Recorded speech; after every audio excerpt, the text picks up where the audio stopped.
ডাকাত রানী তোমারে দিলাম চিরবিদায়, তুমি থাকো ভূত হয়ে কখনো এসো না হেথায়।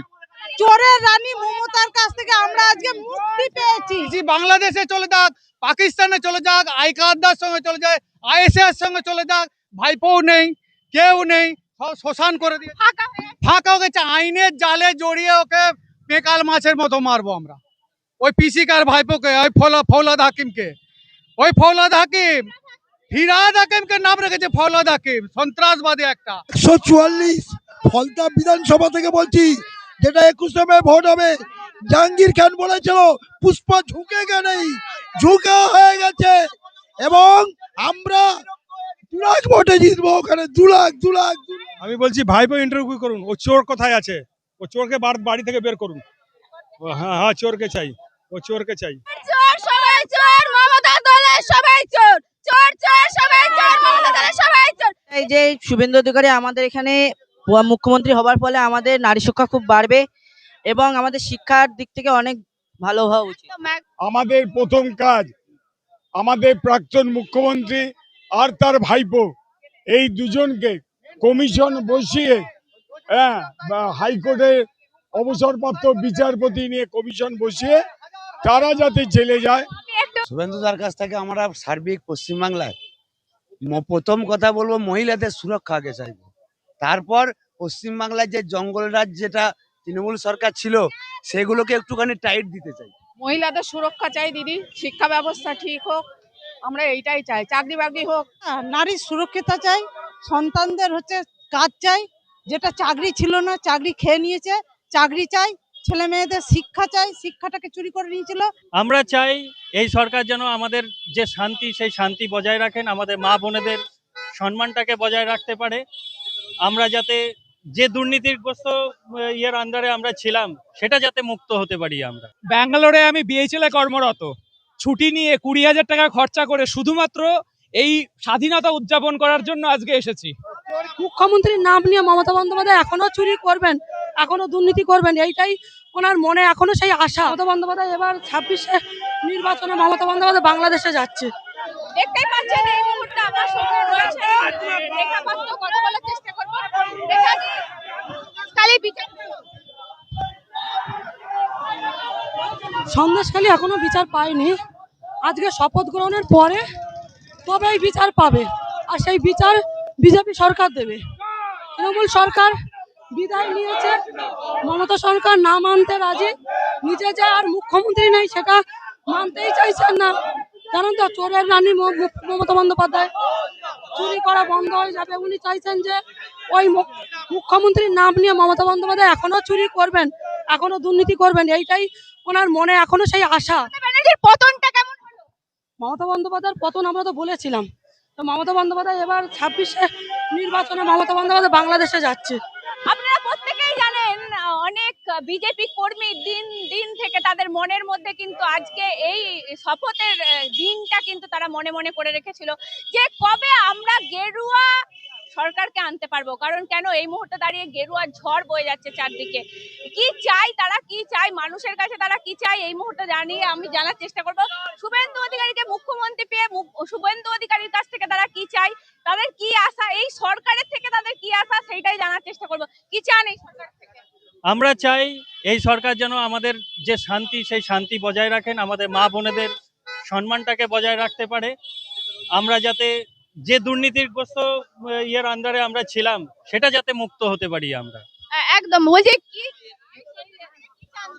আমরা নারীর সুরক্ষিতা চাই, সন্তানদের কাজ চাই, যেটা চাকরি ছিল না চাকরি খেয়ে নিয়েছে, চাকরি চাই, ছেলে মেয়েদের শিক্ষা চাই, শিক্ষাটাকে চুরি করে নিয়েছিল সব চোর, যেগুলো সেই চোরেদের কাছ থেকে আমরা আজকে মুক্তি পেয়েছি।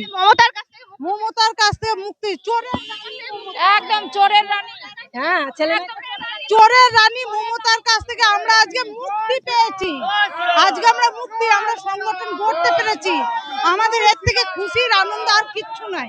আমরা আনন্দ করতে করতে আমার 1.5 মাস হয়েছে অপারেশন হয়েছে, তাতেও আমি দুর্গাপুর থেকে কলকাতায় এসেছি। পিসি ভাইপোর খেল খতম হয়ে গেছে, আর এখানে স্থান হবে না। ওনার ঝাঁটা মেরে গদি থেকে বের করে দিয়েছি, ঝাঁটা মেরে গদি থেকে বের করে দিয়েছি।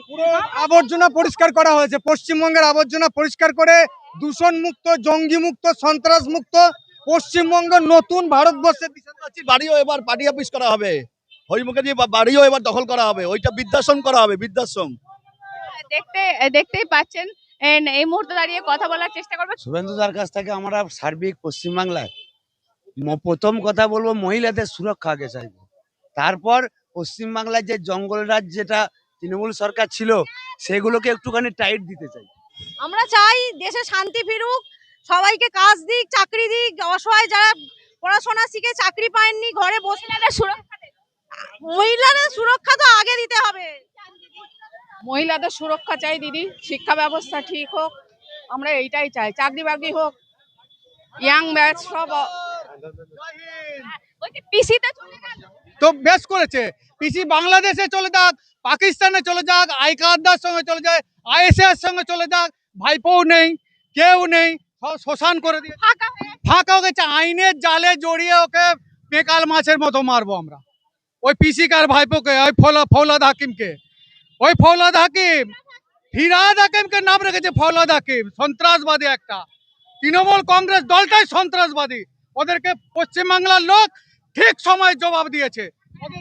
মুখ্যমন্ত্রী হিসেবে শুভেন্দু অধিকারীকে পেয়ে আমরা খুব ধন্য, যে আমরা মনে করি উনি একটা মুসলিম কান্ট্রির প্রতিবাদ জানাই, ওনার ওরকম লোকই চাই। একদম এই মুহূর্তে দাঁড়িয়ে আমি তাই দেশের শান্তি, মা বোন সম্মান সব বজায় রাখি। বলছি পিসি তো চলে গেল, হ্যাঁ, চলে গেল, পিসি জীবনের মতো চলে যাবে। বাংলায় এই 15 বছর কলঙ্কময় একটা দিন, এই কলঙ্কময় দিন যত তাড়াতাড়ি যায়, আমরা ভারতীয় জনতা পার্টি একমাত্র রাজনৈতিক দল, একে আমরা বিদায় জানালাম। আগামী 50 বছরেও পিসি আসতে পারবে না। বলছে 80 থেকে 230 হতে বেশি সময় লাগবে। কবে অভিষেক বলছে? অভিষেক তো একটা অরাজনৈতিক দল, নিজে যে জিতেছে 7 লক্ষ ভোটে, ওই 7 লক্ষ ভোটে জেতার পারতেও নেই। উনি দেশের জন্য কি করেছে? আমি বলতে চাই যে শুভেন্দু অধিকারী আমাদের এখানে মুখ্যমন্ত্রী হবার ফলে আমাদের নারী শিক্ষা খুব বাড়বে এবং আমাদের শিক্ষার দিক থেকে অনেক ভালো হওয়া উচিত। নালে তো জেল হবে, তিয়ারে যাবে, তিয়ার জেলে। কুণালকে কি হবে? এইখানেই রাখা হবে, ওই সবগুলোকে একই জায়গায় রাখা হবে, একই জেলে রাখবো আমরা। চোর চোটার সরকার, সব চোর, সব চোর। ভারত মাতা কি! সব থেকে বড় কথা হচ্ছে যে তৃণমূল যদি এবছরে জিততো তাহলে আজ যাই হোক গঙ্গা মানে রক্তের গঙ্গা বইতো। আর একটা বিষয় হচ্ছে, যদি এই যেভাবে ভোট হয়েছে এইভাবে ভোট যদি ইতিপূর্বেও হতো তাহলে যে ঘটনা আজকে ঘটেছে সেই ঘটনা অনেক আগেই ঘটেছে। একদম আমি কাট আউট, মোদিজির কাট আউট নিয়ে এসেছেন। মোদিজিকে আমরা সোনার বাংলা হাতে তুলে দিলাম। আজ থেকে আমরা শপথ করলাম মোদিজি সারা ভারতবর্ষে চালাবে, আগামী দিনেও মোদিজি থাকবে। কি বলছেন দাদা? আমি বলছি ভাইপো ইন্টারভিউ করুন, ও চোর কোথায় আছে, ও চোরকে বাড়ি থেকে বের করুন। হ্যাঁ, চোরকে চাই, ও চোরকে চাই। মানে কি বাংলাটা শেষ? হ্যাঁ, পুরো শেষ করে দিল দুটো মিলে, ভাইপো আর। এবার আমাদের শুরু হবে। হ্যাঁ, শুভেন্দু শুরু করবে। হ্যাঁ, শুভেন্দু অধিকারী নতুন বাংলা সৃষ্টি করবে, নতুন করে আমরা নতুন জায়গায় পৌঁছে যাব। নমস্কার, আমি স্বামী তন্ত্র দেবানন্দ। বাংলায় যে রামরাজ্য প্রতিষ্ঠিত হবে সেটা ভগবত ভক্ত বহু মানুষ দীর্ঘদিন চাতক পাখির মতো অপেক্ষা করেছিলেন।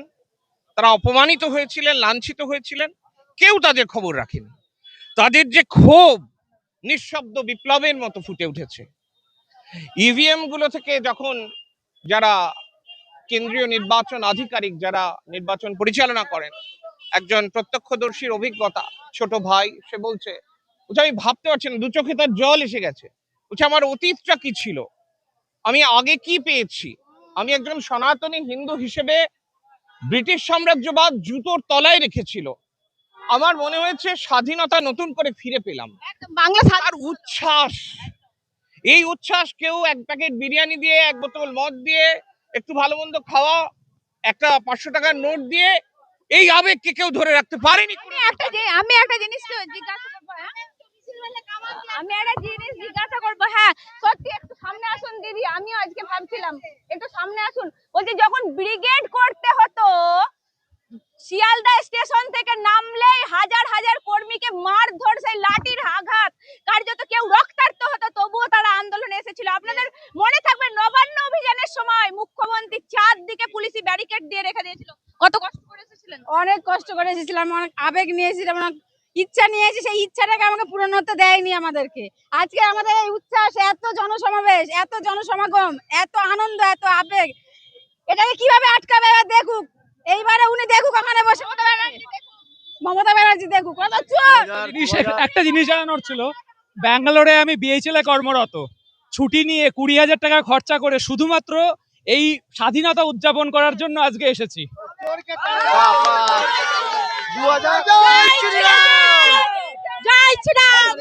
2021 যদি এইভাবে ভোটটা হতো তাহলে মেসি কাণ্ড আর ঘটতো না। লক্ষ লক্ষ টাকা মানুষের ছেলেদের যে 10,000 5,000 করে 50,000 টাকা পর্যন্ত খরচা করা হয়েছে, সেই ঘটনাটা আর ঘটতো না। হাজার হাজার শিক্ষিত বেকারদেরকে সরকার চলে না, ভাতা দিয়ে সরকার চলে না। আমরা বহুত কষ্ট করেছি।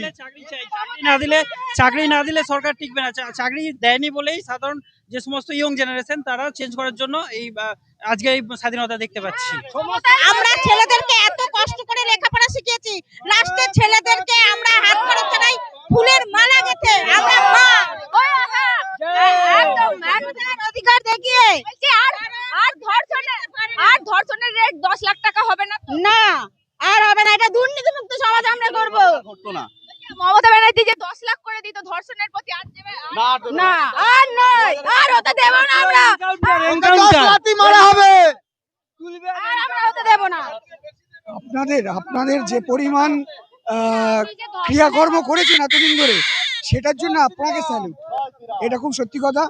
আর বিজেপি এসেছে মানে আমরা মনে করি আমাদের ভারতবর্ষ, পশ্চিমবঙ্গ একটা নতুন করে তৈরি হচ্ছে। লড়াইটা তো কম ছিল না দাদা, সবার ছিল না, সত্যি আপনার লড়াই বিশাল লড়াই, বিশাল ব্যাপার। আপনার মতো লড়াই করা বিশাল ব্যাপার আছে। আপনাকে আমরা অনেক ফলো করি। সব মিডিয়া যখন বিক্রি হয়ে গেছে, শুধু Shafiqul Islam, Rozina Rahman. Thank you Rozina, thank you Rozina. রোজিনাকে সত্যি সত্যি আমাদের হ্যাটস অফ। এটা বিশাল খুশি। এই জন্য সামনে দেখতে পাবো। আসাম থেকে করিনি, আপনাকে দেখতে পারবো আশা করিনি। সত্যি চাইছিলাম, ভারত মাতা। বলছি যারা মানে এই জয়যুক্ত করার জন্য সামনে যারা ছিলেন তারা তো ছিলেনই, আর আপনারা নেপথ্যে যা করেছেন তা বাংলার জন্য অসাধারণ। অসংখ্য ধন্যবাদ। অসংখ্য ধন্যবাদ। আপনি যে এখন বললেন যে আমাদের 10 লাখ টাকার কথা, তাহলে কি আমরা কি পশ্চিমবাংলার মেয়েরা কি মানে এর জন্য না না রেপিস্ট হওয়ার জন্য আমরা কি হয়েছি? আমাদের কি মায়েরা কি তার জন্যই তৈরি কর? আজকে মমতা ব্যানার্জি তো মেয়েদের এতে হয় না তো, বাংলাদেশে বাংলাদেশি তো, উনি তো হিন্দু না। পাঠিয়ে দাও মমতা ব্যানার্জিকে। আমরা হাজার হাজার শিক্ষার্থীর চোখের জল, হাজার হাজার শিক্ষার্থীর চোখের জল। বহুদিনের অপেক্ষা এখন এসে এটা হওয়ারই ছিল। সবাই জানতো, আমরা তো আশা করেই ছিলাম। খুবই ভালো লাগছে, খুব ভালো লাগছে। দাঁড়িয়ে একটাই কথা সবাইকে জিজ্ঞাসা করতে চাই, এই যে হিন্দু অধিকারী হিন্দুরা বাঁচবে, হিন্দুরা এরপর থেকে বাঁচবে। আমাদের বঙ্গভূমিতে এই শাসন ব্যবস্থা যে এসেছে, ধর্ম স্থাপনা হবে, ধর্ম স্থাপনা হলে শান্তি, ডেভেলপমেন্ট যাও বলে। একদম আমি লড়াকু সৈনিক, আমি যাকে একদম বিজেপির প্রথম, আপনারা প্রত্যেকেই জানেন, জয় সাহা একদম পানিহাটিতে জেতালেন। জয়দা, আজকে কতটা খুশি সাধারণ লাগছে? মানুষ জিতিয়েছে পানিহাটি।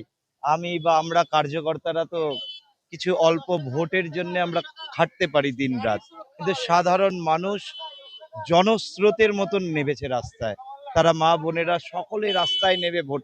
আর এবারের ভোটের আমাদের সবচেয়ে আলাদা জিনিস যেটা আমরা দেখেছিলাম পানিহাটিতে, আমি জানি না সারা বাংলায় সেই চিত্র ছিল কিনা, আমরা কাউন্টিং হল থেকে বেরানোর পর দেখি সাধারণ মানুষ রাস্তায়, কার্যকর্তাদের থেকে বেশি সাধারণ মানুষ কোলে বাচ্চা নিয়ে, ছোট বাচ্চাদের হাত ধরে এসে বেরিয়ে আমাদের সাথে সেই বিজেপির কর্মীগুলোকে খুঁজে খুঁজে বার করতে হচ্ছে না? একদমই তাই, সেই পুরনো বিজেপিরা বেরোচ্ছে। কিন্তু এখন সবচেয়ে অ্যালার্মিং যে সিচুয়েশন, আমাদের প্রত্যেকটা কার্যকর্তার জন্য একটা বার্তা থাকবে যে 4 তারিখ 12টার পর যারা বিজেপি হয়েছে তাদের থেকে সতর্ক থাকুন, তাদের থেকে সচেতন থাকুন এবং চিহ্নিত করে তাদেরকে দলে ঢুকতে দেওয়া যাবে না। যে ওয়ার্ডে আমাদের 5 জন কার্যকর্তা কাজ করেছে তারাই সামনের সারিতে থাকবে। ওরা তো মনে করছে যে বাঁচতে পারবো না, আর তো আর নেই, দুর্নীতি করছিলাম, আর তো পারবো না। ওই জন্য বিজেপির মধ্যে গেরুয়া রং লাগিয়ে আমাদের সঙ্গে জয় শ্রীরাম করছে। মাননীয় শুভেন্দু অধিকারী মহাশয়ের কাছে আমাদের একটাই দাবি, আমাদের নারী সুরক্ষা চাই, মহিলা নিরাপত্তা চাই, এবং আমরা আগামী দিনে নারীরা যাতে সম্মানের সাথে এই পশ্চিমবঙ্গে দাঁড়িয়ে হাইকোর্টে দাঁড়িয়ে যারা লড়াই করেছে একদম তাদের সঙ্গে।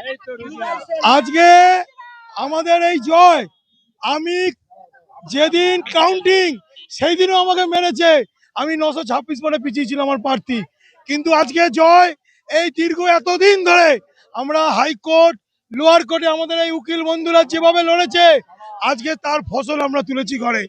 এই রোজিনা দিদি প্রত্যেকদিন জানতো আমরা যখন হাইকোর্ট থেকে লোয়ার কোর্ট থেকে ওর উপর আক্রমণ হয়েছে, আমাদের এই জয় বলছি হাইকোর্টে আমাকে ফেলে মারা হয়েছে, আমাকে আর আমাকে আমরা নিজেরা আপনার জন্য। রোজিনার অপরাধ, আমরা হাইকোর্ট থেকে মামলা করতাম, ও আমাদের বাইট নিত, এইটাই ওর অপরাধ ছিল। ও কিন্তু একজন সাংবাদিক, ও প্রত্যেকের খবর দেয়। আমাদের বেরিয়ে আমরা রামের পুজো করব, তাও মামলা। এই উকিলগুলো কি বলছে এখন? সেই উকিলগুলো আজকে ভয় ঘরে ঢুকে গেছে। যারা আমাদের রুজিদিকে মেরেছে তাদেরকে বিচার দিতে হবে। আমরা এই নিয়ে আমাদের পাড়ে মিটিং বলছে আমাদেরকে তোদের সাথে নেই। পাল্টা হবে।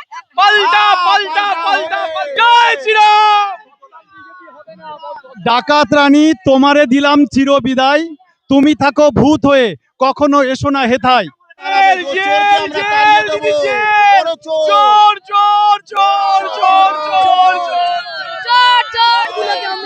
চোরদের রাজ্য নেই, চোরদের শেষ, চোর কারাপশন সব পালিয়ে যাবে, এবার রাম রাজ থাকবে। সারা বাংলার মানুষের কাছে আমরা বিজেপি লিগাল, সারা বাংলার মানুষের কাছে বিজেপি লিগাল ডিপার্টমেন্টের পক্ষ থেকে, রোজিনার এই মিডিয়ার পক্ষ থেকে সবাইকে নমস্কার জানাচ্ছি। যে দীর্ঘ লড়াইতে ওরা যে বিজেপি লিগাল ডিপার্টমেন্টের মানুষ, সারা ভারত পশ্চিমবাংলার মানুষ এই লিগাল ডিপার্টমেন্টের সমস্ত উকিল বাবুদের ওপর যে ভরসা রেখেছিল, সেই ভরসার আজকে ফল এই ব্রিগেডের এই শপথ গ্রহণ। ঝালমুড়ি খাবো আর আইসক্রিম খাবো, আমাদের পশ্চিমবঙ্গ এখন ঠান্ডা।